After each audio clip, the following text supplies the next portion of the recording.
En la carta de Santiago, Santiago capítulo 5, versículos 13 y 14, hay un llamado a la oración. Hay un llamado que Dios le hace a su pueblo, a los creyentes, a orar, a tener un tiempo devocional con Él cada día, a buscar su rostro. Y hay tres cosas muy sencillas, muy simples, que marca aquí Santiago. En primer lugar, dice, ¿estás afligido? ¿Qué debemos hacer cuando estamos afligidos? Porque la vida nos presenta todo tipo de problemas, de escollos, de luchas, y emocionalmente nos afligimos.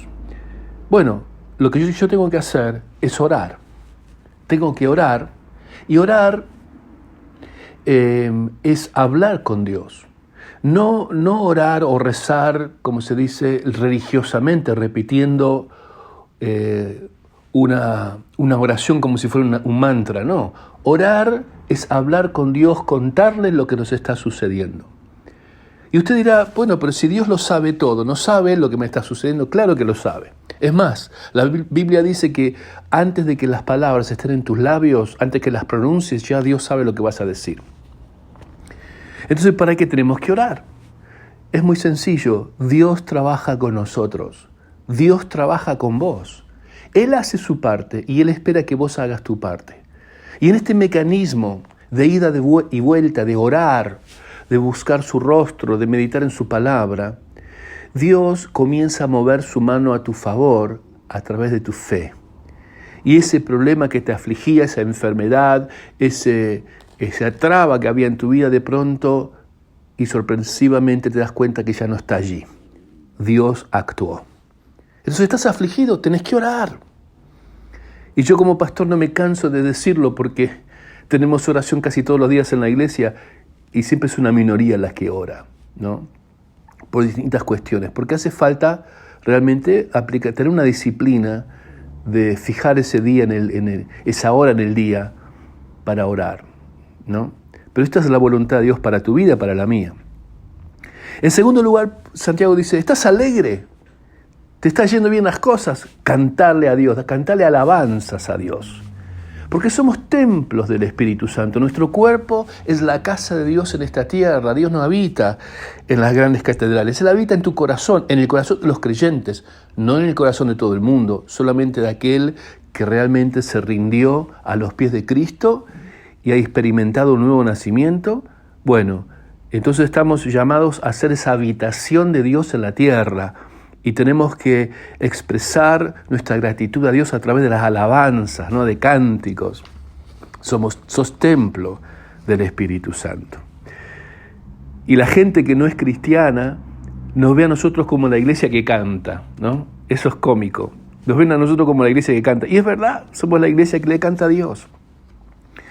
En tercer lugar, dice, ¿estás enfermo? ¿Qué hago si estoy enfermo? Llama a los ancianos de la iglesia, no está hablando de los viejitos, sino está hablando de los pastores, de los líderes, y oren por el enfermo ungiéndole con aceite. Si oran con fe y con confianza, Dios les va a responder y sanará al enfermo. Y si hay pecado en su vida, también lo perdonará. Por eso dice también Santiago que confiesen sus pecados unos a otros para que Dios los sane. Y acá es interesante, ¿no? Porque parece que hay una conexión entre ciertas enfermedades y el pecado. Y el confesar nuestros pecados unos a otros es ponernos de acuerdo unos con otros, porque a veces hay roces, porque a veces hay disgustos, porque no nos ponemos de acuerdo en un punto y nos ofendemos. Y Dios nos llama a resolver todo tipo de conflictos, de problemas, de rencores. Por supuesto, nunca llegar al odio.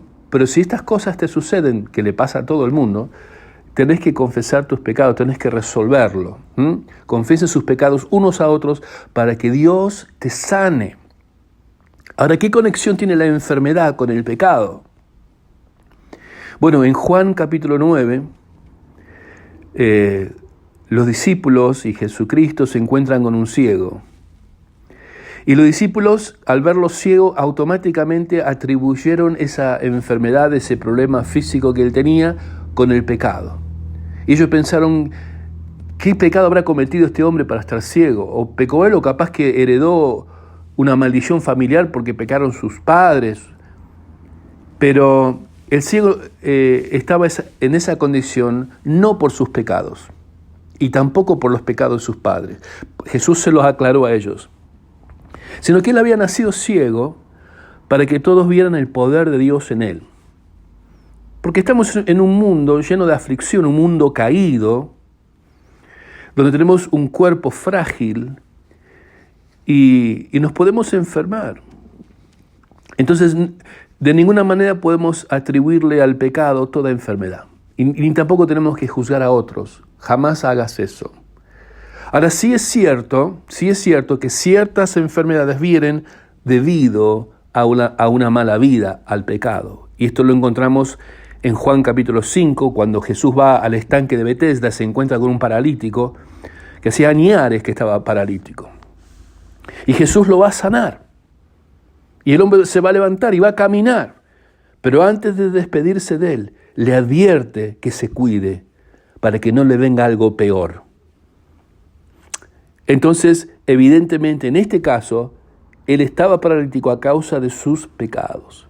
Entonces hay enfermedades que vienen simplemente porque nuestros cuerpos son frágiles y hay pecados, y hay enfermedades que vienen por nuestros pecados. Pero nosotros no debemos juzgar a nadie. Dios no nos llama a juzgar, sino a orar. Dios nos llama a ser una bendición para la gente. Esto es lo que Dios quiere. No estamos para juzgar a nadie. ¿Quién está libre para tirar la primera piedra? Nadie. Ahora, lo interesante es que dice, si estás enfermo, llamen a los ancianos y que lo unjan con aceite. ¿Por qué con aceite? ¿Qué tiene que ver esto? Bueno, el aceite se usaba como una medida en tiempos antiguos. Entonces se aplicaba aceite al enfermo como una costumbre de la antigüedad, pero también bíblicamente es un símbolo de la unción del Espíritu Santo. Entonces Jesús en un momento manda a sus discípulos por todas las aldeas y pueblos a anunciar el reino de Dios. Y dice Marcos 6:13 que cuando ellos fueron también expulsaron muchos demonios, muchos espíritus inmundos que son espíritus que tienen cautiva a la gente y que traen enfermedades y opresión y problemas psicológicos. Bueno, expulsaban a los demonios y sanaron a muchos enfermos. ¿Sabe cómo los sanaban? Frotándoles aceite de oliva, dice la Escritura. Qué interesante. Ahora, el aceite, vamos a decirlo claramente, no sana el aceite. Lo que sana es la oración de fe. El ungir con aceite es simplemente un acto de ayuda a la fe. El ungir con aceite es un símbolo, es un punto de contacto, algo tangible que te motiva a la fe. Pero lo que te sana es la unción del Espíritu Santo, que se activa por medio de tu fe. Entonces tenés que orar ¿cómo? Con fe, con paciencia, con perseverancia, y Dios moverá su mano a tu favor. Dios te hace un llamado a la oración, iglesia. Estás afligido, orá. Estás contento, cantá. Estás enfermo, pedile a los pastores, a los líderes que oren por vos. Que Dios te bendiga mucho y que tengas un día maravilloso. Hasta pronto.